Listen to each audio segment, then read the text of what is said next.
వి gold trusted gold buyers తాకట్టులో ఉన్న బంగారాన్ని విడిపించి ఈ రోజు ఉన్న మార్కెట్ ధరకే కొనబడును. మరిన్ని వివరాలకు సంప్రదించండి 77107720. అందరికీ నమస్కారం. ఈరోజు కాశీబుగ్గ పోలీస్ స్టేషన్కి రావటం జరిగింది.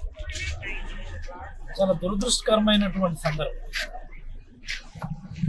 నిన్న సాయంత్రం పలాస కాశీబుగ్గ మున్సిపాలిటీ చినబాడం అన్నటువంటి గ్రామంలో ఒక ఇద్దరు వ్యక్తులు వాళ్ళకు ఉన్నటువంటి స్నేహితులే వాళ్ళందరూ దెబ్బలాడుకున్నారు. వాళ్ళ అమ్మవారి ఉత్సవం దగ్గర కుర్రోళ్ళు ఏదో దెబ్బలాడుకున్నారు అమ్మవారి ఉత్సవం దగ్గర, అది అయిపోయింది. కానీ గొడవకు సంబంధం లేదు, ఈ గొడవలో ఇన్వాల్వ్మెంట్ లేదు, అత్యంత ప్రధానమైనటువంటిది రాజకీయాలకు సంబంధం లేనటువంటి అంశంలో ఆ వార్డు కౌన్సిలర్ మరనే కొంతమంది పెద్దల్ని నిన్న సాయంత్రం నుంచి పోలీసులు నిర్బంధించి రాత్రితో కూడా స్టేషన్లోనే ఉంచి ఇప్పటికీ కూడా ఎలాంటి సమాచారం ఇవ్వకపోవడం అన్నటువంటిది అత్యంత బాధాకరం. నేను ఈ సందర్భంగా ఈ జిల్లా ఎస్పీ గారికి ఒక విషయం నేను చెప్పదలుచుకున్నాను. ఎస్పీ గారు, మీరు కొన్ని విషయాల్ని చాలా నిశ్చితంగా పరిశీలించాలి. ఏమరపాటుగా ఉంటే ఈ రకమైనటువంటి హై హ్యాండెడ్నెస్, పొలిటికల్ హై హ్యాండెడ్నెస్ని పోలీసుల ద్వారా వాళ్ళు నెరవేర్చుకుంటారు. దీనివల్ల గ్రామాల్లో ప్రజలు రెండు గ్రూపులు అయిపోవాల్సినటువంటి పరిస్థితి మీరే కల్పిస్తారు. దీనివల్ల గ్రామాల్లో చీటికి మాటికి గొడవలు జరగడానికి కూడా మీరే కారణమవుతారు. ఈ పొలిటికల్ హై హ్యాండెడ్నెస్ వల్లే కదా గ్రామాల్లో ఇన్ని గ్యాప్స్ ఉన్నాయి, ఇన్ని డిఫరెన్సెస్ ఉన్నాయి. మీరు ఎక్కడైనా కౌన్సిలింగ్ చేయించే పరిస్థితి ఉన్నదా? సమస్యాత్మక గ్రామాలు ఏవైతే ఉన్నాయో ఇరు వర్గాల్ని కూర్చోబెట్టి మాట్లాడించి కౌన్సిలింగ్ చేసే పరిస్థితి ఎక్కడైనా ఉన్నదా ఈ జిల్లాలో? ఈ 1 yearలో ఎంత క్రైమ్ రేట్ చూసాం ఈ జిల్లాలో? ఎప్పుడైనా విన్నామా ఇలాంటి పరిస్థితులు ఈ జిల్లాలో? పేపర్ చూస్తే చాలు భయంగా పేపర్ చూడాల్సినటువంటి పరిస్థితిలోకి ఈరోజు వచ్చింది. ఎందుకు అక్రమంగా అరెస్టులు చేస్తున్నారు? వాళ్ళ ఇన్వాల్వ్మెంట్ ఉందనుకోండి, వాళ్ళ తప్పు ఉందనుకోండి, మీరు ఎఫ్ఐఆర్ వేసుకోండి, రిమాండబుల్ అఫెన్స్ అనుకుంటే రిమాండ్కి పంపించండి. సంబంధం లేని వాళ్ళ మీద కేసులు పెడుతున్నారు. ఇది మోస్ట్ అబ్జెక్షనబుల్. ఈ 1 year కాలంలో ఇలాంటి సంఘటనలు మా నియోజకవర్గంలో సుమారుగా 25 సంఘటనలు ఉన్నాయి. సంబంధం లేని గొడవకి పొలిటికల్ పార్టీస్ని ఇన్వాల్వ్ చేసి పొలిటిసైజ్ చేసి మా నాయకుల్ని ఆ కేసులు ఇన్వాల్వ్ చేసి రిమాండ్లకు పంపిస్తా ఉన్నాం. చాలా ఓపిక పడుతున్నాం మేము, చాలా ఆవేదన చెందుతా ఉన్నాం మేము.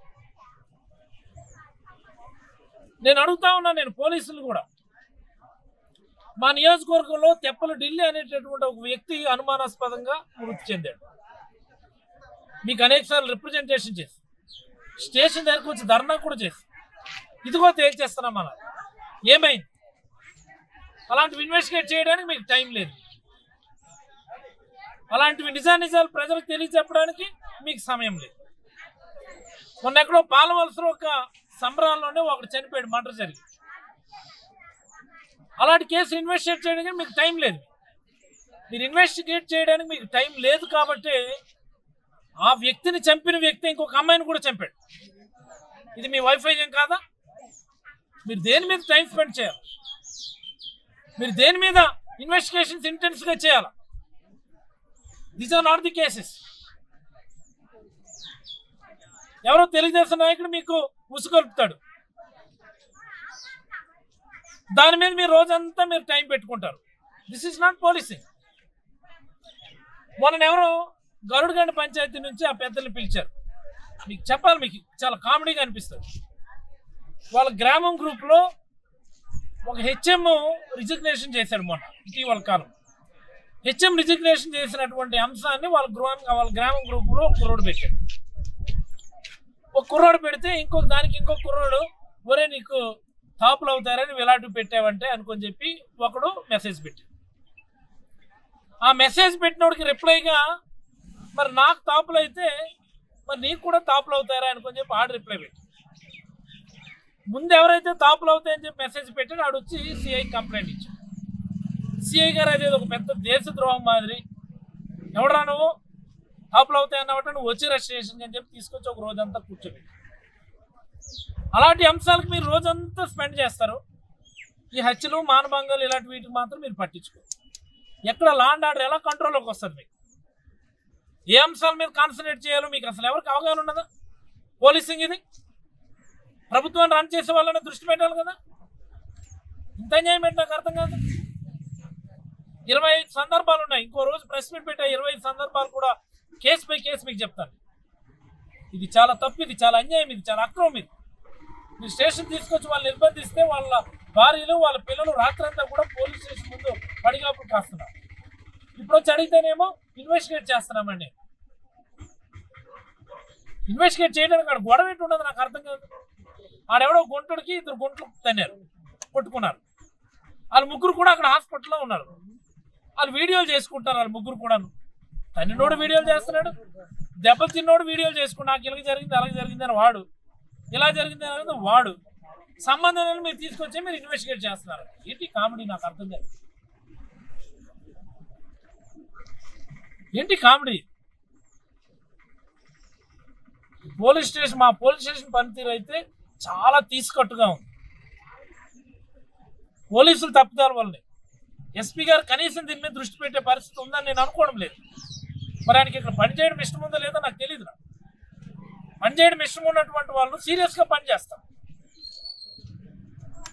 ఎవరు తప్పు చేసినా శిక్షించండి. మీరు తప్పు చేయని వాళ్ళని అనవసరంగా మీరు ఇరికించి శిక్షలు గురి చేయటం ఇది రాబోయే రోజుల్లో ఏ స్థితికైనా వెళ్ళిపోయేటటువంటి పరిస్థితి మీరే కల్పిస్తున్నారు. ఇది తప్పిది. నేనైతే తక్షణమే ఎవరినైతే మీరు అక్రమంగా అరెస్ట్ చేశారో వాళ్ళు విడుదల చేయండి. లేదంటే మళ్ళీ వచ్చి ఇక్కడ ధర్నం కూర్చోండి. రాత్రంతా కూర్చుంటాం, దుప్పటి తలగడ తీసుకొని తెచ్చుకొని ఇక్కడే వేసుకొని పడుకుంటాం. బకెట్తో నీరు తెచ్చి ఇక్కడే స్నానం చేసుకుంటాం, ఇక్కడే టిఫిన్ తెచ్చుకొని తింటాం. ఇదైతే పద్ధతిగా లేదని ఎస్పీ గారు దీనిపైన తక్షణమే దృష్టి పెట్టి ఈ పోలీస్ స్టేషన్లో ఏం జరుగుతుందో ఒకసారి మీరు ఎంక్వైరీ చేయండి. మీకు తెలుస్తుంది మీకు ఇక్కడ ఏం జరుగుతుందని. తెలుగులో న్యూస్ కి ఫాస్టెస్ట్ యాప్ ఇప్పుడు టోటల్లీ న్యూ అవతార్లో జస్ట్ 5 seconds లో కంప్లీట్ న్యూస్, సోషల్ మీడియాలో ట్రెండ్స్ కి one stop solution, live TV app, voice search option తో ఇప్పుడే డౌన్లోడ్ చేయండి లేదా అప్డేట్ అయిపోండి. యాప్ లింక్ డిస్క్రిప్షన్ లో ఉంది.